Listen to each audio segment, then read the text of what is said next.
திருச்சிற்றம்பலம். ஓம் சிவா திருச்சிற்றம்பலம். அருள் பரம் ஜோதி தனிப்பெரும் கருணை திருச்சிற்றம்பலத்தில் ஆடும் பொன்னம்பல குருவே சரணம் சரணம் சரணம்.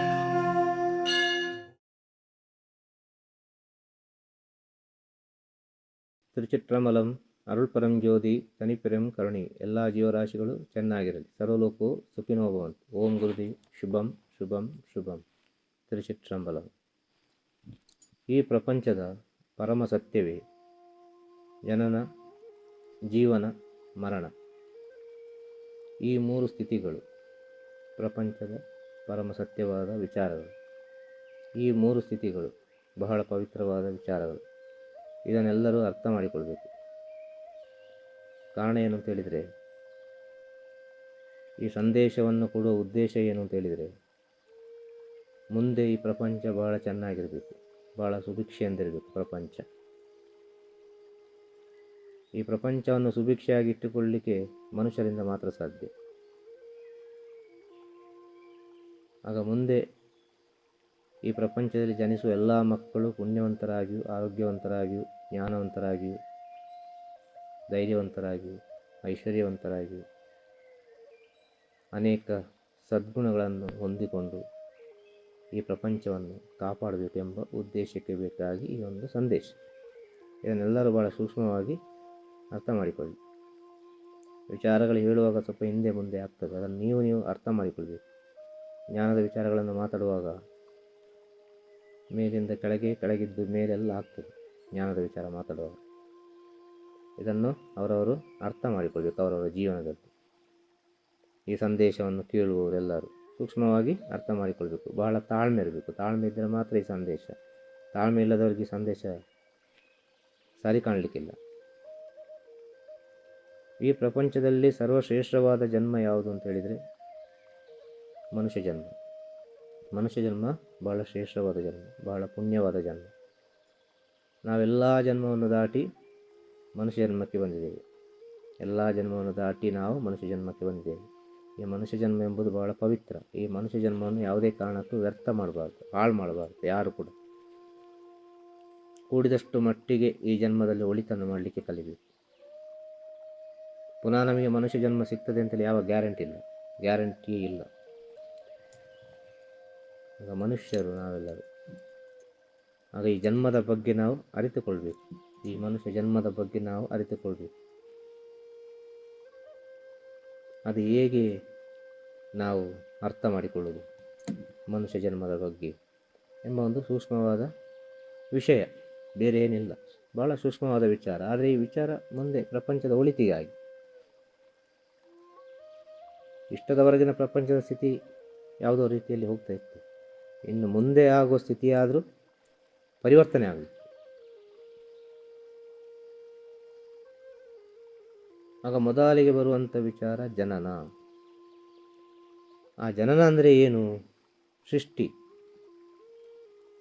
ಜೀವನ ಅಂದರೆ ಏನು? ಸ್ಥಿತಿ. ಮರಣ ಅಂದರೆ ಏನು? ಲಯ, ಇಲ್ಲದ್ರೆ ಮೋಕ್ಷ. ಈ ಮೂರು ಸ್ಥಿತಿಗಳು. ಆಗ ಜನನ ಆಗೋದು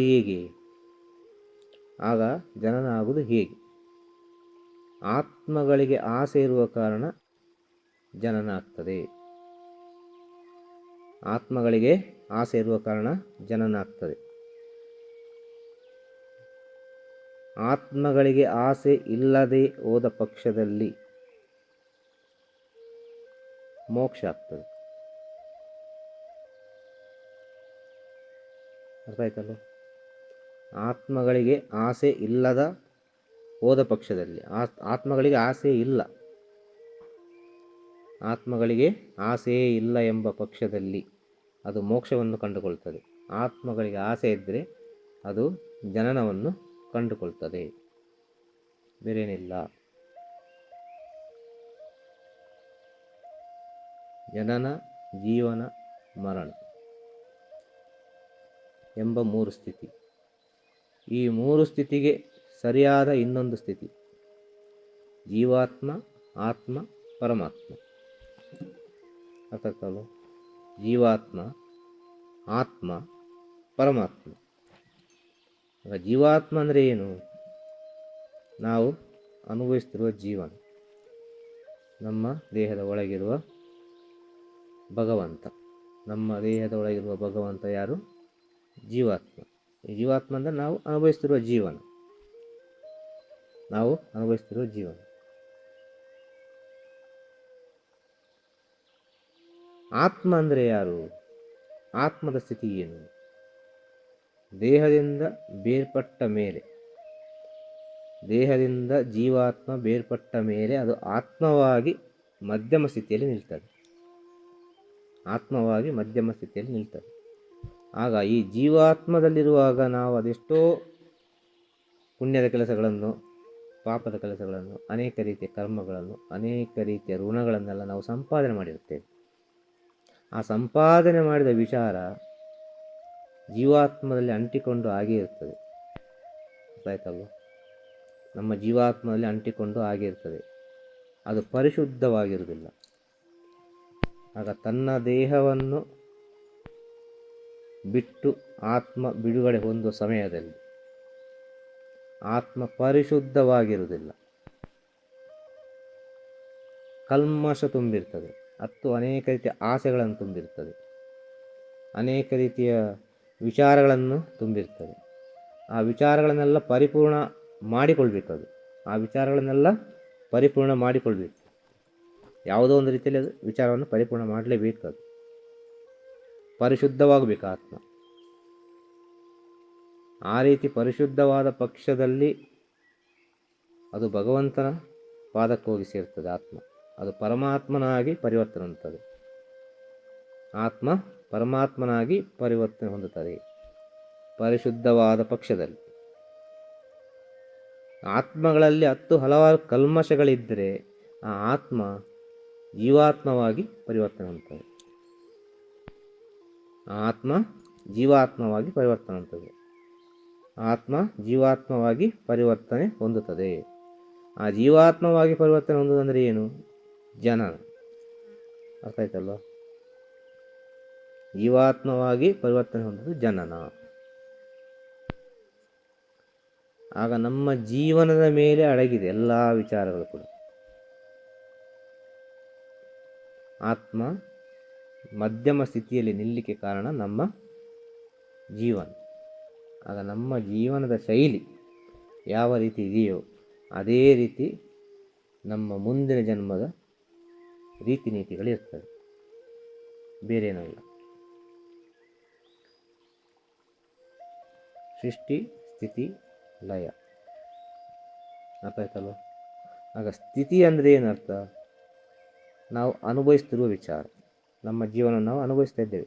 ಈ ವಿಚಾರಕ್ಕೆ ಸ್ಥಿತಿ ಅಂತ ಹೇಳಿದ್ದಾರೆ. ಈ ಪ್ರಪಂಚದ ಸ್ಥಿತಿಗತಿಗಳು ಬೇರೇನಲ್ಲ. ಈ ಪ್ರಪಂಚದ ಸ್ಥಿತಿಗತಿಗಳು ಯಾವ ರೀತಿ ಇದೆ ಅದೇ ರೀತಿ ನಮ್ಮ ಪ್ರಯಾಣ ಇರಬೇಕು. ಬೇರೆ ಯಾವ ರೀತಿಯಲ್ಲಿ ನಮ್ಮ ಪ್ರಯಾಣ ಮಾಡಲಿಕ್ಕೆ ಆಗೋದಿಲ್ಲ. ಆಗ ಮರಣ ಅಂತ ಹೇಳಿದ್ದಾರೆ. ಜೀವನದ ನಂತರ ಮರಣ. ಆ ಮರಣ ಅಂದರೆ ಏನು? ಮೋಕ್ಷ ಆಗುವುದು.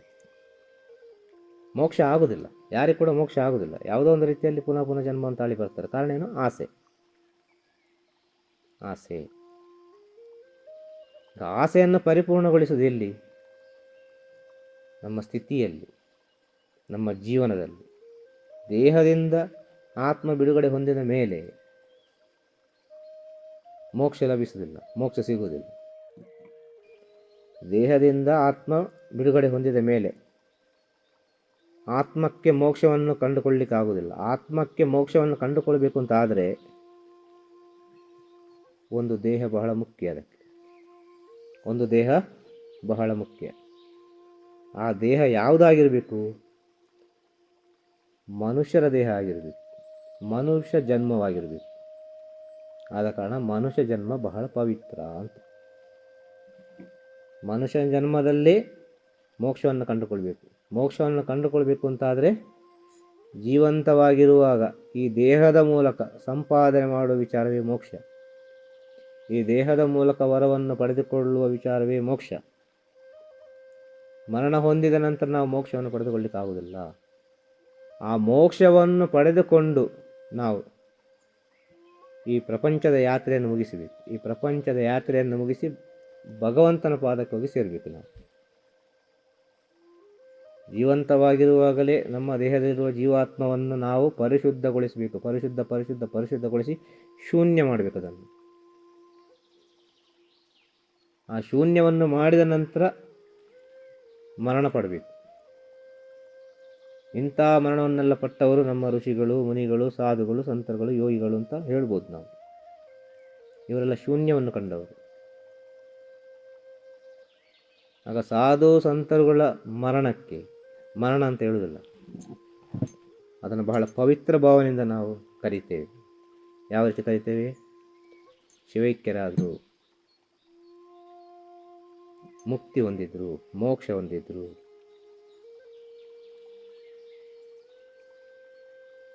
ಭಗವಂತನ ಪಾದವನ್ನು ಸೇರಿದ್ರು.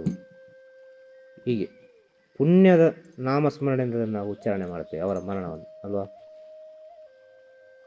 ಸಮಾಧಿಯಾದರು, ಜೀವ ಸಮಾಧಿಯಾದರು, ಈ ರೀತಿಯಾಗಿ ಹೇಳ್ತೇವೆ ನಾವು. ಸರ್ವಸಾಧಾರಣ ಮನುಷ್ಯರು ಮರಣ ಪಡುವ ಸಮಯದಲ್ಲಿ ಮರಣ ಆಯಿತು ಅಂತ ಹೇಳ್ತಾರೆ, ಅಲ್ವಾ? ಮರಣ ಆಯಿತು. ಮರಣ ಅಂದರೆ ಏನು? ಕಣ್ಮರೆ ಆಯಿತು. ಕಣ್ಮರೆ ಆಗಬೇಕು. ಮರಣ ಅಂದರೆ ಕಣ್ಮರೆ ಆಗೋದು, ಬೇರೇನಲ್ಲ. ನಮ್ಮ ಕಣ್ಣಿಗೆ ಕಾಣುವುದಿಲ್ಲ ಅಷ್ಟೇ. ಮರಣ ಅಂದರೆ ನಮ್ಮ ಕಣ್ಣಿಗೆ ಕಾಣುವುದಿಲ್ಲ, ಬೇರೇನಲ್ಲ. ಯಾವುದು ಕಾಣುವುದಿಲ್ಲ ನಮ್ಮ ಕಣ್ಣಿಗೆ? ಈ ದೇಹ ಕಾಣುವುದಿಲ್ಲ, ಈ ರೂಪ ಕಾಣುವುದಿಲ್ಲ. ಈ ದೇಹಕ್ಕೆ ಮತ್ತೆ ರೂಪಕ್ಕೆ ಮರಣ ಆಯಿತು. ಆತ್ಮಕ್ಕೆ ಮರಣ ಆಗಲಿಲ್ಲ. ಆತ್ಮಕ್ಕೆ ಮರಣ ಆಗಲಿಲ್ಲ. ಈ ದೇಹಕ್ಕೆ ಮತ್ತೆ ರೂಪಕ್ಕೆ ಮುಕ್ತಿ ಸಿಕ್ಕಿತು, ಅದಕ್ಕೆ ಮೋಕ್ಷ ಸಿಗ್ತದೆ. ದೇಹಕ್ಕೆ ಮತ್ತೆ ರೂಪಕ್ಕೆ ಮೋಕ್ಷ ಸಿಗ್ತದೆ. ಆ ದೇಹ ಮತ್ತೆ ಆ ರೂಪ ಪುನಃ ಈ ಪ್ರಪಂಚದಲ್ಲಿ ಜನ್ಮವನ್ನು ತಾಳುವುದಿಲ್ಲ, ಅರ್ಥ ಮಾಡಿಕೊಳ್ಳಿ. ಆದರೆ ಆ ದೇಹದಲ್ಲಿ ಇದ್ದ ಆತ್ಮ, ಆ ರೂಪದ ಜೊತೆಗಿದ್ದ ಆತ್ಮ ಇನ್ನೊಂದು ರೂಪವನ್ನು ಧರಿಸಿ, ಇನ್ನೊಂದು ದೇಹವನ್ನು ಧರಿಸಿ ಬರ್ತದೆ. ಕಾರಣ ಏನು? ಆತ್ಮಗಳಿಗೆ ಆಸೆ ಇರುವ ಕಾರಣ. ಆತ್ಮಗಳಿಗೆ ಎಲ್ಲ ವಿಚಾರಗಳು ಅಂಟಿಕೊಂಡಿರ್ತದೆ, ಎಲ್ಲ ವಿಚಾರಗಳಲ್ಲಿ ಬೆರೆದಿರ್ತದೆ. ಯಾವುದಲ್ಲಿ? ಆತ್ಮದಲ್ಲಿ. ಅದು ಪರಿಪೂರ್ಣ ಆಗಲಿಲ್ಲ, ಪರಿಶುದ್ಧ ಆಗಲಿಲ್ಲ. ಆ ಪರಿಶುದ್ಧ ಆಗಬೇಕು. ಆ ಪರಿಶುದ್ಧ ಆಗಿ ನಮ್ಮ ದೇಹದಿಂದ ಬಿಡುಗಡೆ ಹೊಂದಬೇಕು, ಅದು ಮೋಕ್ಷ ಆಯಿತು. ಇದು ಪರಿಶುದ್ಧವಾಗದ ಪಕ್ಷದಲ್ಲಿ ಅದು ಪುನಃ ಈ ಭೂಮಿಗೆ ಬರ್ತದೆ, ಬೇರೆ ಎಲ್ಲಿಗೆ ಬರುವುದಿಲ್ಲ. ಅರ್ಥ ಆಗ್ತದಲ್ವ? ಅದೇ ರೀತಿ ಜನನ ಆಗುವ ಸಮಯದಲ್ಲಿ ಯಾವ ರೀತಿ ಇರಬೇಕು? ಈ ಆತ್ಮವನ್ನು ಪರಿಶುದ್ಧ ಮಾಡುವ ಶಕ್ತಿ ಅಮ್ಮನಲ್ಲಿದೆ, ಬೇರೆ ಎಲ್ಲಿಲ್ಲ. ಈ ಆತ್ಮವನ್ನು ಶುದ್ಧೀಕರಣ ಮಾಡಿ ಈ ಪ್ರಪಂಚಕ್ಕೆ ಮರುಸೃಷ್ಟಿಯನ್ನು ಮಾಡುವ ಒಂದು ಶಕ್ತಿ ಅದು ಅಮ್ಮನ ಹತ್ರ ಮಾತ್ರ ಇರೋದು, ಬೇರೆ ಯಾರ ಹತ್ರ ಇಲ್ಲ. ಈ ಪ್ರಪಂಚದ ಏಕೈಕ ಶಕ್ತಿ ಅಮ್ಮ. ಕಾರಣ ಏನು ಅಂತೇಳಿದರೆ, ಅಮ್ಮ ಗರ್ಭಾವಸ್ಥೆಯಲ್ಲಿರುವ ಸಮಯದಲ್ಲಿ ಅವಳು ಮಾಡುವ ಆಚರಣೆ, ವಿಚಾರಣೆ, ನಡೆ, ನುಡಿ, ಕಿವಿಯಲ್ಲಿ ಕೇಳುವ ಶಬ್ದಗಳು, ಅವಳು ಮಾಡುವ ಎಲ್ಲ ಕೆಲಸ ಕಾರ್ಯಗಳು ಬಹಳ ಪುಣ್ಯವಾಗಿರಬೇಕು. ಬಹಳ ಪುಣ್ಯವಾಗಿರಬೇಕು. ಪುಣ್ಯವನ್ನು ತುಂಬಿದಂಥ ವಿಚಾರಗಳಾಗಿರಬೇಕು, ಸತ್ಯವನ್ನು ತುಂಬಿದಂಥ ವಿಚಾರಗಳಾಗಿರಬೇಕು, ಪ್ರೀತಿಯನ್ನು ತುಂಬಿದಂಥ ವಿಚಾರಗಳಾಗಿರಬೇಕು, ಸನ್ಮಾರ್ಗವನ್ನು ತುಂಬಿದಂಥ ವಿಚಾರಗಳಾಗಿರಬೇಕು, ಪ್ರಾಮಾಣಿಕತೆಯನ್ನು ತುಂಬಿದಂಥ ವಿಚಾರವಾಗಿರಬೇಕು, ತ್ಯಾಗವನ್ನು ತುಂಬಿದಂಥ ವಿಚಾರ ಆಗಿರಬೇಕು, ಪ್ರೀತಿಯನ್ನು ತುಂಬಿದಂಥ ವಿಚಾರ ಆಗಿರಬೇಕು, ನಂಬಿಕೆಯನ್ನು ತುಂಬಿದಂಥ ವಿಚಾರ ಆಗಿರಬೇಕು, ಶರಣಾಗತಿಯನ್ನು ತುಂಬಿದಂಥ ವಿಚಾರ ಆಗಿರಬೇಕು. ಇದೆಲ್ಲವೂ ಪುಣ್ಯಕ್ಕೆ ಹೋಗಿ ಸೇರ್ತದೆ. ಯಾವುದೇ ರೀತಿಯ ಪ್ರತಿಫಲವನ್ನು ಅಲ್ಲಿ ಎದುರು ನೋಡಲಿಕ್ಕಿಲ್ಲ. ಪುಣ್ಯದ ಕೆಲಸವನ್ನು ಮಾಡುವಾಗ, ಒಂದು ಪುಣ್ಯದ ಕೆಲಸ ಕಾರ್ಯಗಳನ್ನು ನಾವು ಮಾಡ್ತೇವೆ ಅಂತ ಹೇಳಿದರೆ ಯಾವುದೇ ರೀತಿಯ ಪ್ರತಿಫಲವನ್ನು ಎದುರು ನೋಡಲಿಕ್ಕಿಲ್ಲ ಅಲ್ಲಿ. ಅದೆಲ್ಲವೂ ಭಗವಂತನಿಗೆ ಅಂತ ಹೇಳುವ ವಿಚಾರ. ಆ ಸ್ಥಿತಿಯಲ್ಲಿ ಅಮ್ಮನ ಗರ್ಭಾವಸ್ಥೆಯನ್ನು ಕಳಿಬೇಕಮ್ಮ. 9 ತಿಂಗಳುಗಳ ಕಾಲ, 9 ತಿಂಗಳುಗಳ ಕಾಲ, ನವಮಾಸಗಳು. ಆ ನವಮಾಸವನ್ನು ಅಷ್ಟು ಪವಿತ್ರತೆಯಿಂದ ಅವಳು ಕಳಿಬೇಕು. ಆ ರೀತಿಯಾಗಿ ಅವಳು ಪವಿತ್ರತೆಯಿಂದ ನವಮಾಸವನ್ನು ಅವಳು ದಾಟಿದರೆ ಈ ಪ್ರಪಂಚಕ್ಕೆ ಬರುವ ಮಗು ಬಹಳ ಜ್ಞಾನಿಯಾಗಿಯೂ ವಿದ್ಯಾವಂತನಾಗಿಯೂ ಆರೋಗ್ಯವಂತನಾಗಿಯೂ ಸಕಲ ಸದ್ಗುಣಗಳಿಂದ ತುಂಬಿ ಈ ಪ್ರಪಂಚವನ್ನು ಕಾಪಾಡುವನಾಗ್ತಾನೆ. ಪ್ರಪಂಚವನ್ನು ಕಾಪಾಡುವನಾಗ್ತಾನೆ ಯಾರು? ಆ ರೀತಿಯಾಗಿ 9 ತಿಂಗಳು ಅಮ್ಮನ ಗರ್ಭದಲ್ಲಿ ಒಂದು ಸೃಷ್ಟಿಯಾದ ಸುಂದರವಾದ ಮೂರ್ತಿ. ಆ ಸುಂದರವಾದ ಮೂರ್ತಿ ಈ ಪ್ರಪಂಚಕ್ಕೆ ಬರುವ ಸಮಯದಲ್ಲಿ ಅದು ದೇವರಾಗಿ ಪರಿವರ್ತನೆ ಆಗ್ತದೆ. ಅದು ದೇವರಾಗಿ ಸೃಷ್ಟಿ ಮಾಡುವಂಥ ಒಂದು ಶಕ್ತಿ ಇರುವವಳು ಯಾರು? ಅಮ್ಮ. ಆಗ ಮೊದಲನೇ ಪಾಠಶಾಲೆ ಯಾವುದು? ಹೇಳ್ತಾರೆ, ತಾಯಿಯೇ ಮೊದಲ ದೇವರು, ತಾಯಿಯೇ ಮೊದಲ ಗುರು. ಅಮ್ಮನೇ ಮೊದಲ ದೇವರು, ಅಮ್ಮನೇ ಮೊದಲ ಗುರು. ಮನೆಯೇ ಮೊದಲ ಪಾಠಶಾಲೆ ಅಂತ ಹೇಳಿದ್ದಾರೆ. ಸತ್ಯ, ಮನೆಯೇ ಮೊದಲ ಪಾಠಶಾಲೆ. ಯಾವ ಮನೆ? ಅಮ್ಮನ ಗರ್ಭಸ್ಥಾನ. ಅಮ್ಮನ ಗರ್ಭಸ್ಥಾನ ಮೊದಲನೇ ಮನೆ ಎಲ್ಲರಿಗೂ ಕೂಡ. ಸೂಕ್ಷ್ಮವಾಗಿ ಅರ್ಥ ಮಾಡಿಕೊಳ್ಳಿ. ಮೊದಲ ಮನೆ ಯಾವುದು? ನಾವು 9 ತಿಂಗಳು ಎಲ್ಲಿ ನಮ್ಮ ಜೀವನ ಆಗ್ತದೆ?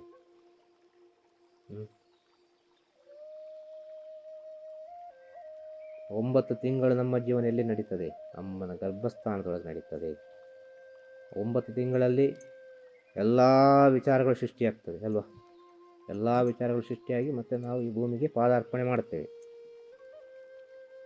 ಎಲ್ಲ ವಿಚಾರಗಳು ಸೃಷ್ಟಿ ಮಾಡುವ ಸಮಯದಲ್ಲಿ ಕೂಡ ಜ್ಞಾನವನ್ನು ಕೂಡ ಅದಕ್ಕೆ ತುಂಬಿಸಬೇಕು. ಈ ಪ್ರಪಂಚದ ಎಲ್ಲ ವಿಚಾರಗಳನ್ನು ತುಂಬಿಸಬೇಕು. ಈ ಪ್ರಪಂಚದ ಒಳಿತನ್ನು ತುಂಬಿಸಬೇಕು. ಈ ಪ್ರಪಂಚದ ಎಷ್ಟು ಸದ್ಗುಣಗಳುಂಟು ಅಷ್ಟು ಗುಣಗಳನ್ನು ಕೂಡ ತುಂಬಿಸಬೇಕು ಆ ಮಗುವಿಗೆ. ಆಗ ಜೊತೆಗೆ ಉಂಟಲ್ವಾ, ನಮ್ಮ ದೇಹ ರಚನೆ ಆಗುವ ಜೊತೆಗೆ ನಮ್ಮ ಜ್ಞಾನವು ಕೂಡ ಒಟ್ಟಿಗೆ ರಚನೆ ಆಗಿಬಿಡುತ್ತದೆ. ಈ ದೇಹ ರಚನೆ ಆಗುವ ಸಮಯದಲ್ಲಿ ಈ ಜ್ಞಾನವನ್ನು ತುಂಬಿಸುವ ಪಕ್ಷದಲ್ಲಿ ಜ್ಞಾನವನ್ನು ಮಗುವಿಗೆ ನಾವು ಊಟ ಮಾಡಿಸುವ ಸಮಯದಲ್ಲಿ ಜೊತೆಗೆ ಜ್ಞಾನವು ಕೂಡ ಬೆರೆತಿರ್ತದೆ. ಅದರಲ್ಲಿ ಜ್ಞಾನವು ಕೂಡ ಸೃಷ್ಟಿಯಾಗಿರ್ತದೆ. ಅದಕ್ಕೆ ಮತ್ತೆ ಪ್ರಪಂಚದಲ್ಲಿ ಹೇಳಿಕೊಡುವ ಅವಶ್ಯಕತೆ ಇಲ್ಲ. ಅದು ಬೇಸಿಕ್ ಆದ ವಿಚಾರ, ಅದು ಫೌಂಡೇಶನ್. ಒಂದು ಬಿಲ್ಡಿಂಗ್ ಕಟ್ಟಬೇಕಾದ್ರೆ ಒಂದು ಫೌಂಡೇಶನ್ ಹಾಕ್ತಾರೆ. ಫೌಂಡೇಶನ್ನ ಬೇಸ್ ಮೇಲೆ ಬಿಲ್ಡಿಂಗ್ ಕಟ್ತಾರೆ. ಅದೆಷ್ಟು ಸ್ಟ್ರಾಂಗ್ ಇದೆ ಅಂತೇಳಿ, ಎಷ್ಟು ಎತ್ತರ ಬೇಕು ಕಟ್ಟಲಿಕ್ಕೆ ಆಗ್ತದೆ. ಆಗ ಮೈನ್ ಫೌಂಡೇಶನ್ ಎಂಬ ವಿಚಾರ ನಮ್ಮ ಜೀವನದ ಶೈಲಿಗೆ, ಜನನ ಆದ ನಂತರ ನಮ್ಮ ಜೀವನ ಮಾಡುವ ಶೈಲಿಗೆ ಉಂಟಲ್ಲ ಒಂದು ಫೌಂಡೇಶನ್ ಬೇಕು. ಆ ಫೌಂಡೇಶನನ್ನು ಉಂಟಲ್ಲ ಅಮ್ಮನ ಗರ್ಭಸ್ಥಾನದಲ್ಲಿ ಮಾತ್ರ ಸೃಷ್ಟಿ ಮಾಡಲಿಕ್ಕಾಗ್ತದೆ. ಆ ಫೌಂಡೇಶನ್ ಹೇಗೆ ಆಗಿರಬೇಕು ಅಂತ ಹೇಳಿದರೆ ಬಹಳ ಪವಿತ್ರವಾಗಿರಬೇಕು. ಅದು ಯಾವುದೇ ಮಳೆ ಗಾಳಿ ಚಳಿ ಬಿಸಿಲು ಏನು ಬಂದರೂ ಕೂಡ ಅದು ಅಂದಾಡೋದಿಲ್ಲ. ಅದು ಎಂಥ ಸುಂಟರ ಗಾಳಿ ಬಂದರೂ ಕೂಡ ಅಂದಾಡೋದಿಲ್ಲ. ಆ ಸುಂಟರ ಗಾಳಿಯನ್ನು ನಿಲ್ಲಿಸುವಂಥ ಶಕ್ತಿ ಇರ್ತದೆ ಆ ಫೌಂಡೇಶನಿಗೆ. ಆ ಸುಂಟರ ಗಾಳಿಯನ್ನು ತಡೆದು ನಿಲ್ಲುವಂಥ ಶಕ್ತಿ ಇರ್ತದೆ. ಸಮುದ್ರವನ್ನೇ ಒಂದು ಸಲಕ್ಕೆ ನಿಲ್ಲಿಸುವಂಥ ಶಕ್ತಿ ಇರ್ತದೆ. ಇಂಥ ಶಕ್ತಿಯೆಲ್ಲ ಇರ್ತದೆ. ಈ ಶಕ್ತಿಗಳೆಲ್ಲವೂ ಆ ಅಮ್ಮ ಗರ್ಭಾವಸ್ಥೆ ಇರುವ ಸಮಯದಲ್ಲಿ ಅವಳು ತೊಡಗುವ ಕೆಲಸ ಕಾರ್ಯಗಳ ಮೇಲೆ ಇದೆ. ಅವಳು ಕೇಳುವ ವಿಚಾರಗಳ ಮೇಲಿದೆ. ಅವಳು ಮಾತನಾಡುವ ವಿಚಾರಗಳ ಮೇಲಿದೆ. ಸದ್ಗುಣಗಳಿಂದ ತುಂಬಿರಬೇಕೆಲ್ಲ ವಿಚಾರಗಳು.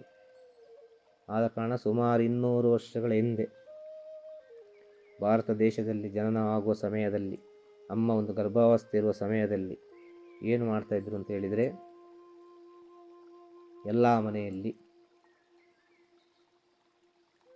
ವೇದ ಪಾರಾಯಣವನ್ನು ಮಾಡ್ತಾಯಿದ್ರು.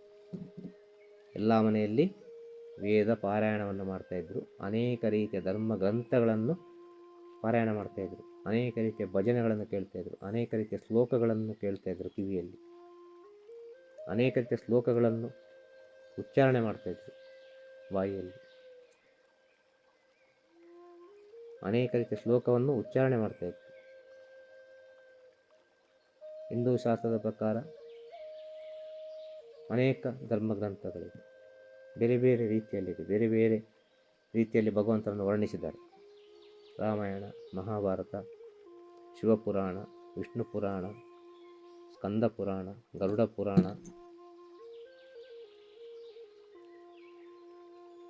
ಹೀಗೆ ಅನೇಕ ರೀತಿಯ ಗ್ರಂಥಗಳು.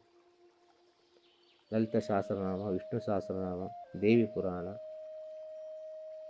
ಅನೇಕ ರೀತಿಯ ಭಜನೆಗಳು, ಋಷಿಮುನಿಗಳ ಕಥೆಗಳು, ಎಲ್ಲ ವಿಚಾರಗಳು. ಇದೆಲ್ಲ ಪುಣ್ಯವನ್ನು ಶೇಖರಿಸುವಂಥ ವಿಚಾರ.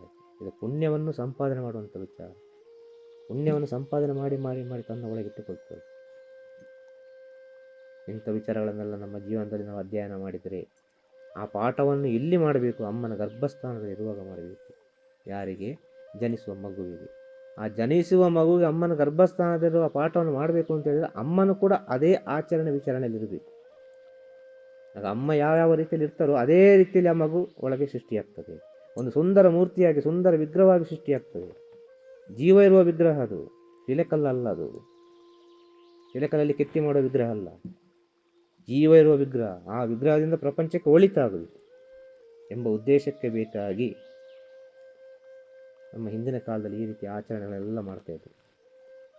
ಕಾರಣ ಏನು? ಸೃಷ್ಟಿ ಎಂಬುದು ಪವಿತ್ರವಾಗಿದ್ದರೆ ಮಾತ್ರ ಮುಂದಿನ ಜೀವನ ಎಂಬುದು ಪವಿತ್ರವಾಗಿರ್ತದೆ. ಇದಕ್ಕೊಂದು ಪುರಾಣದಲ್ಲಿ ಕಥೆಯನ್ನು ಹೇಳ್ಬೋದು. ಹಿರಣ್ಯಕಶಿಪು ಕಯ್ಯಾದು ಎಂಬ ದಂಪತಿಗಳಿದ್ದರು. ಅವರಿಗೆ ಜನಿಸಿದ ಪುತ್ರ ಪ್ರಹ್ಲಾದ. ಹಿರಣ್ಯಕಶಿಪು ಮತ್ತು ಕಯ್ಯಾದಿಗೆ ಜನಿಸಿದ ಪುತ್ರ, ಸುಪುತ್ರ ಅಂತ ಹೇಳ್ಬೋದು. ದೈವ ಸಂಭೂತನಾದ ಪುತ್ರ, ಬಹಳ ಶ್ರೇಷ್ಠವಾದ ಪುತ್ರ, ಪರಮಶ್ರೇಷ್ಠವಾದ ಭಕ್ತ, ಪರಮ ಭಕ್ತ. ಏನು ಬೇಕಾದ್ರೆ ಹೇಳ್ಬೋದು, ಯಾವ ರೀತಿ ಬೇಕಾದರೂ ವರ್ಣನೆ ಮಾಡ್ಬೋದು. ಒಟ್ಟಿನಲ್ಲಿ ಹೇಳಿದರೆ ಪ್ರಹ್ಲಾದ. ಅರ್ಥ ಆಯ್ತಲ್ಲ? ಆಗ ಒಂದು ರಾಕ್ಷಸ ವಂಶದಲ್ಲಿ ಒಂದು ಬ್ರಾಹ್ಮಣ ಹೇಗೆ ಸೃಷ್ಟಿಯಾದ ಅಲ್ವಾ? ಹಿರಣ್ಯಕಶಿಪು ರಾಕ್ಷಸನಾಗಿದ್ದ. ಆ ರಾಕ್ಷಸನಿಗೆ ಒಂದು ತದ್ವಿರುದ್ಧವಾಗಿ ಒಂದು ಬ್ರಾಹ್ಮಣ ಸೃಷ್ಟಿಯಾದ. ಬ್ರಾಹ್ಮಣ ಅಂತೇಳಿ ಜಾತಿ ಅಲ್ಲ. ಬ್ರಾಹ್ಮಣ ಅಂತೇಳಿ ಬ್ರಹ್ಮವನ್ನು ಯಾರೊಬ್ಬನು ಅರಿತಿರುತ್ತಾನೋ ಅವನೇ ಬ್ರಾಹ್ಮಣ. ಬ್ರಹ್ಮ ಅಂದರೆ ಜ್ಞಾನ. ಯಾವ ಜಾತಿಯಲ್ಲಿದ್ದರೂ ಕೂಡ ಪರವಾಗಿಲ್ಲ, ಜ್ಞಾನವನ್ನು ಅವನು ಅರಿತಿದ್ದರೆ ಅವನೇ ಬ್ರಾಹ್ಮಣ.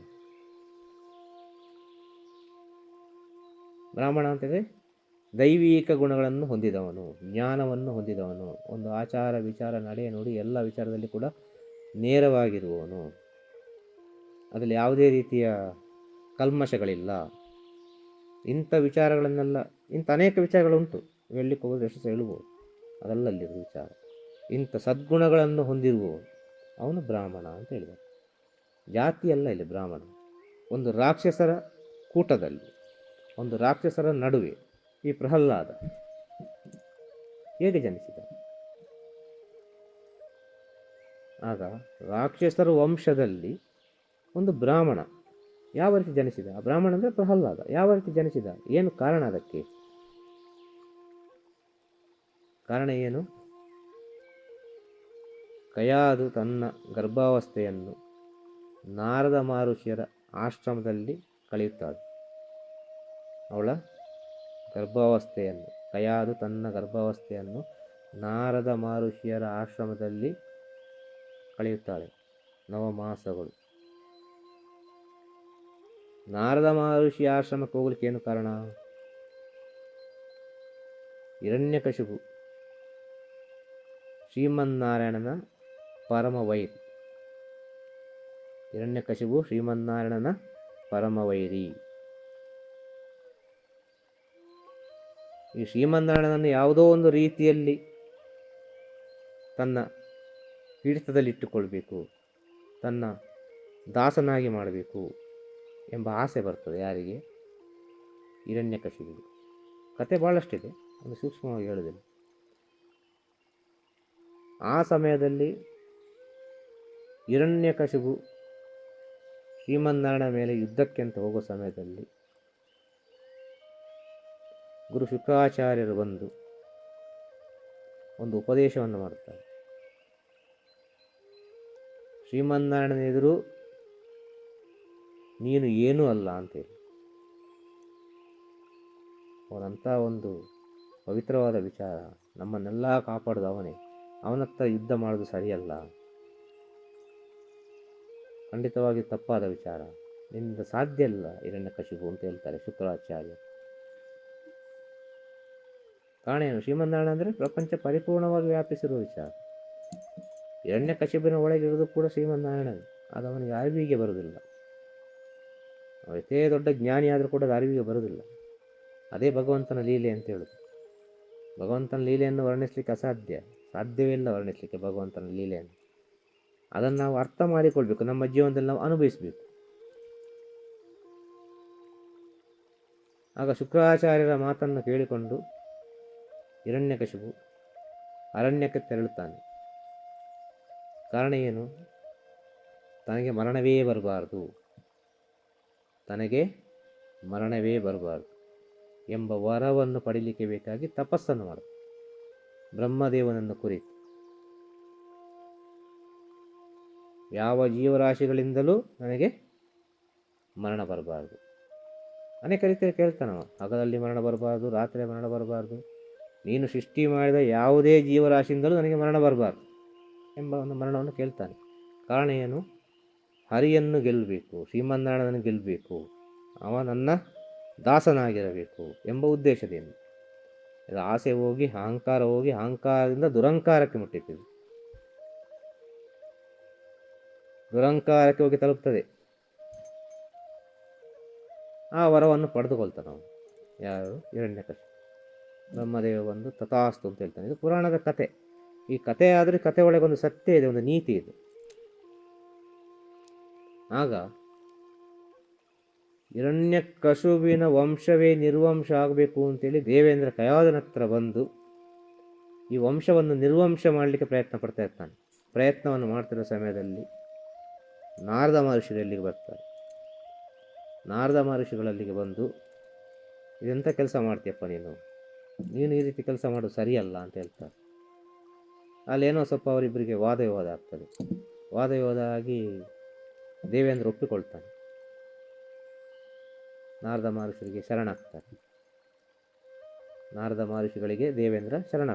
ಶರಣಾಗಿ ನಾರದ ಮಹರ್ಷಿಯರು ಏನು ಮಾಡ್ತಾರೆ, ಇನ್ನು ಇಲ್ಲಿರುವುದು ಇವಳು ಸರಿಯಲ್ಲ ಅಂತೇಳಿ ಅವರ ಆಶ್ರಮಕ್ಕೆ ಕರ್ಕೊಂಡು ಹೋಗ್ತಾರೆ. ಕಾರಣ ಏನು? ನಾರದ ಮಹರ್ಷಿಯರಿಗೆ ಜ್ಞಾನ ಇದೆ, ಮುಂದಿನ ಅರಿವಿದೆ.